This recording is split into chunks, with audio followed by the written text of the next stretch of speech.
Deuteronomy chapter 19, King James Version. When the Lord thy God hath cut off the nations, whose land the Lord thy God giveth thee, and thou succeedest them, and dwellest in their cities and in their houses, thou shalt separate 3 cities for thee in the midst of thy land, which the Lord thy God giveth thee to possess it. Thou shalt prepare thee a way, and divide the coasts of thy land, which the Lord thy God giveth thee to inherit, into 3 parts, that every slayer may flee thither. And this is the case of the slayer, which shall flee thither, that he may live. Whoso killeth his neighbor ignorantly,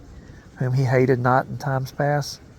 as when a man goeth into the wood with his neighbor to hew wood, and his hand fetcheth a stroke with the axe to cut down the tree, and the head slippeth from the helve, and lighteth upon his neighbor, that he die, he shall flee unto one of those cities and live,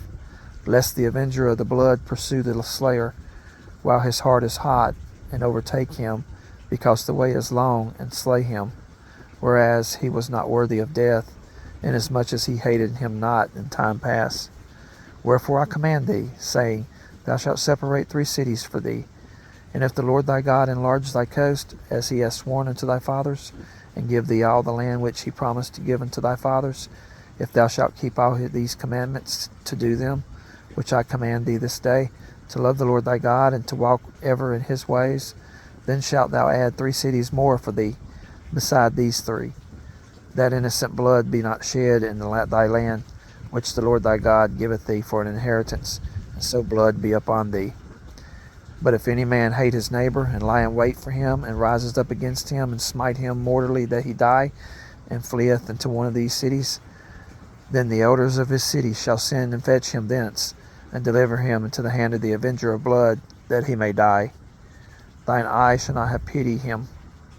but thou shalt put away the guilt of innocent blood from Israel, that it may go well with thee. Thou shalt not remove thy neighbor's landmark, which they of old time have set in thine inheritance, which thou shalt inherit in the land that the Lord thy God giveth thee to possess it. 1 witness shall not rise up against a man for an iniquity, or for any sin, in any sin that he sinneth. At the mouth of 2 witnesses, or at the mouth of 3 witnesses, shall the matter be established.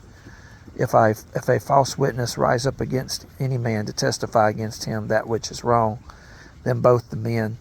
between whom the controversy is, shall stand before the Lord, before the priests and the judges, which shall be in those days. And the judges shall make diligent inquisition.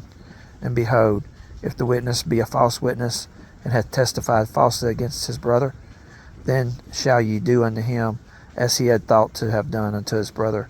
So shalt thou put the evil away from among you. And those which remain shall hear, and fear, and shall henceforth commit no more any such evil among you.